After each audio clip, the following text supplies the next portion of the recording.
Your Avoidant Partner, Part 3. Keep watching.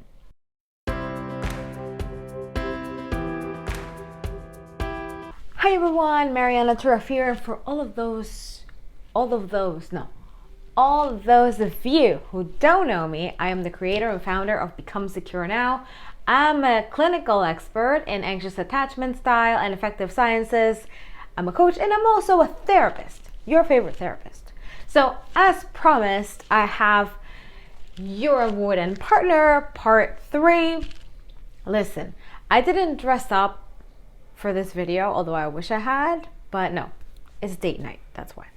So let's move on to our avoidant partner. So the reason I'm making this series of videos to speak about avoidant partners is because being with an avoidant partner can be very painful and very troublesome, and sometimes you don't know what to do.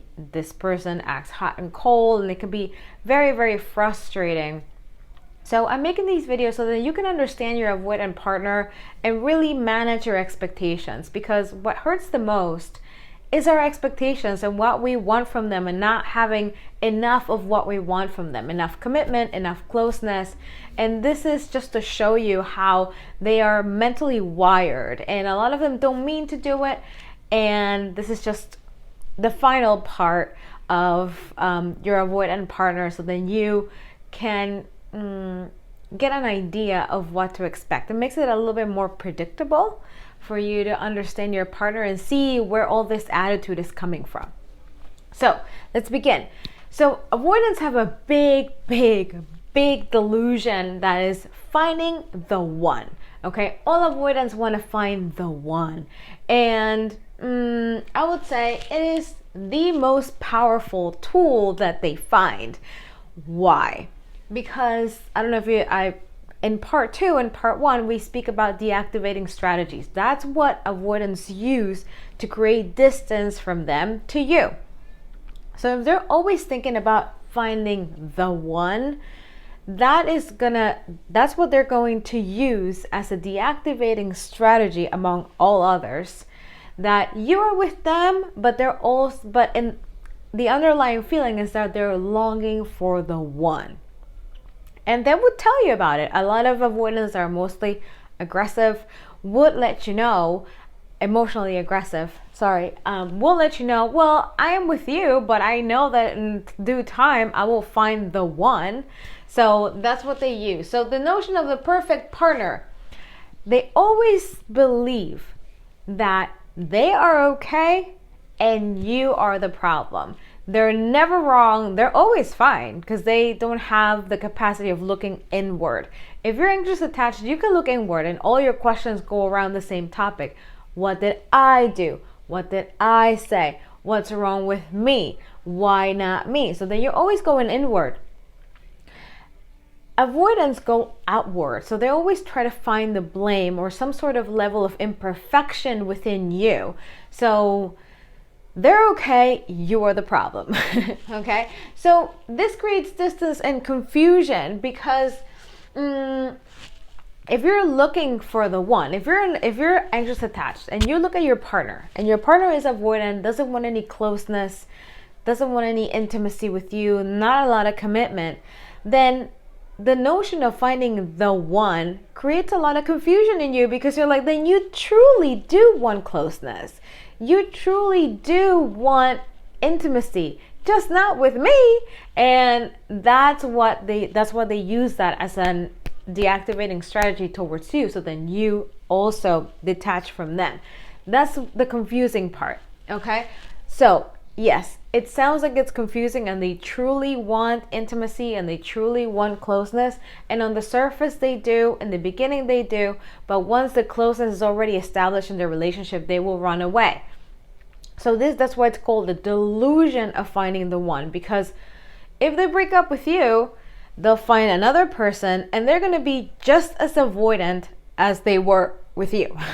Okay, so another phenomenon here, it's the Phantom X. Okay, the Phantom X, very popular, and it also is part of their arsenal of the activating strategies. So it goes like this. Okay, let's say I have a client and she was dating an avoidant. When he broke up with her, he determined that he wasn't in love and then they needed to break up. He was hoping to find the one, right? And he left her. So once he left her, he carried her memory and passed it on to his next relationship. So when he started dating again, a different woman, he remembered his ex and saying, you know what? She wasn't so bad. She wasn't that bad.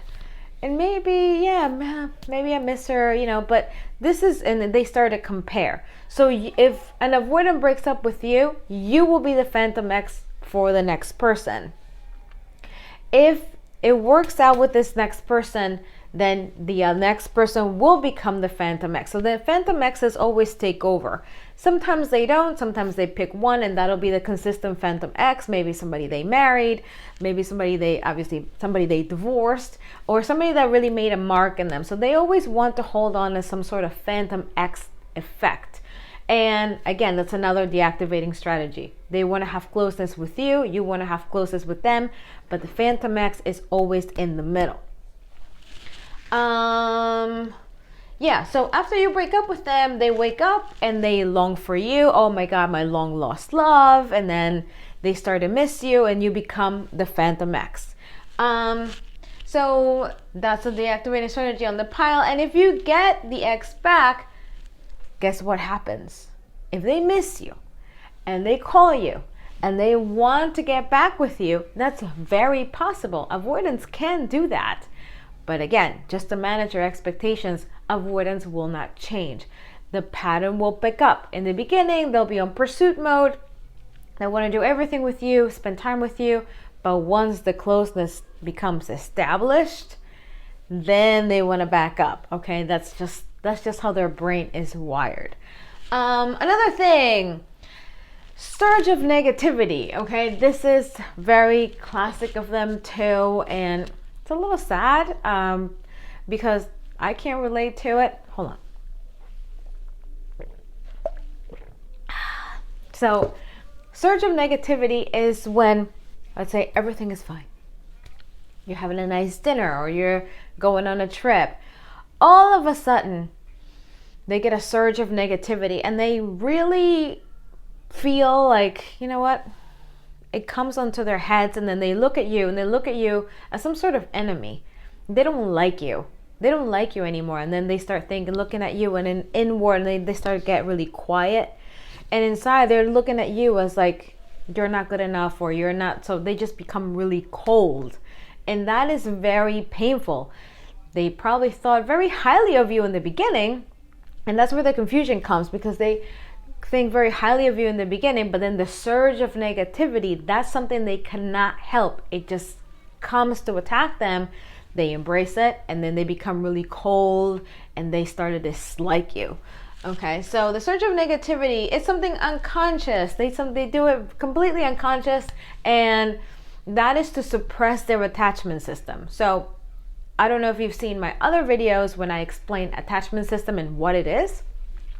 So attachment system is something that we do. It's something that we have, in our brains. It's a group of neurons that create some connections. And that your attachment system is something that wants to seek closeness with your partner. In the case of anxious attached people, your attachment system always wants to activate. And sometimes it's overly active. When we're looking for our partner, we're looking for closeness, so it's over. So we use anxious attached people. We use activating strategies to keep it going, to seek closeness. In the case of avoidance, their attachment system is still there, and once it becomes active, they want to deactivate it. That's why they use all these deactivating strategies. That's why they use the delusion of the one, the phantom X, and the surge of negativity. That's what they do. So they suppress their attachment system. They deactivate it, and that's just something that they do unconsciously. It's not sometimes I do want to express my empathy towards, I've been hurt in the past by avoidance, but I do want to express my empathy towards them, and that a lot of what they do is really unconscious. That's just how they're wired. Just like you, maybe wired to be anxious, attached, wanting closeness and love. They are wired to have the opposite. So moving on. Not wanting to look inward, they conclude that they're not in love, they pull away. Okay, you had a lot of fun again, and then they pull away. Then they disappear, they don't call, they become cold. Then what happens? Are you going to be happy about that? Are you going to be like, oh, that's fine, sure, yeah, don't talk to me? Yeah, no. You're going to display something that is called protest behavior. And I have a whole old videos of protest behavior. You can look it up. Protest behavior is anything that we do when we are not getting closeness, when we're not getting our needs fulfilled. So once this person gets the surge of negativity, they pull away, they become cold. And what happens? You start protest behaving. You're like, well, why can you do this to me? We had such a great time, and now you pull away. Now you're acting cold. What is this? It's really unfair. It's very confusing. And then you start getting mad and not answering calls, or overly texting or overly calling. And what happens? They're like, you know what? Your protest behavior is proving me right. You are not the one. Let me go find it somewhere else. So I want you to understand with this, the cycle. So let me repeat it. Okay. First, they get the surge of negativity. They immediately see you as like, you know what? I don't like this person anymore. And they pull away. They become cold. And what do? You start protest behaving. You get upset. You get mad. And what does that do? Your protest behavior, they don't take it. They're like, you know what? You're right. You're absolutely, I don't know what I was thinking. No, they're not going to do that. They're like, you know what? Your protest behavior makes me feel that what the decision I'm making to pull away is right. So goodbye. And then they end the relationship, and they will seek somebody else to do exactly the same. So then they go from date to date to date to date, or relationship to relationship to relationship to relationship, always thinking the same thing. And that's what keeps them alone. So the cycle repeats. Date. I put all the dates here. Okay. Return to the thought, the one. Okay. There is still somebody out there that I'm going to connect in a very effortless way. That's the way they think. They think that sometimes this meeting of them and the one, it's going to be a very Netflix type of thing, and that's why it's called a delusion. I put it here as a delusion because that's exactly what that is. And this is pretty much the full pattern. These 3 videos really encompass what an avoidant is. I got a lot of this references from the book Attached and other books, Attachment and Trauma. These are books that are available, wherever you want to buy them. And if you have any questions, you know that this channel comes with gifts. And my gift to you is for you and I to talk for an hour, and for you to tell me your feelings. And there is a link in the description box that you can click, and it goes directly onto my schedule, and you can pick a time, and then you and I will talk for an hour. Yes, I'm not going to leave you with a machine or with a quiz, or it's going to be just you and me talking directly. And I want you to know that I'm here for you. I know how painful it is to deal with someone that's avoidant, and I've been there and I've felt the same emotion. So the session is free. So go claim it, okay? And give me a like, please, and subscribe to my channel. Leave me a comment. Leave me all the feedback that you want. And I want to wish you an awesome evening, an awesome weekend, an awesome week. Whenever you watch this video, I'll see you next time.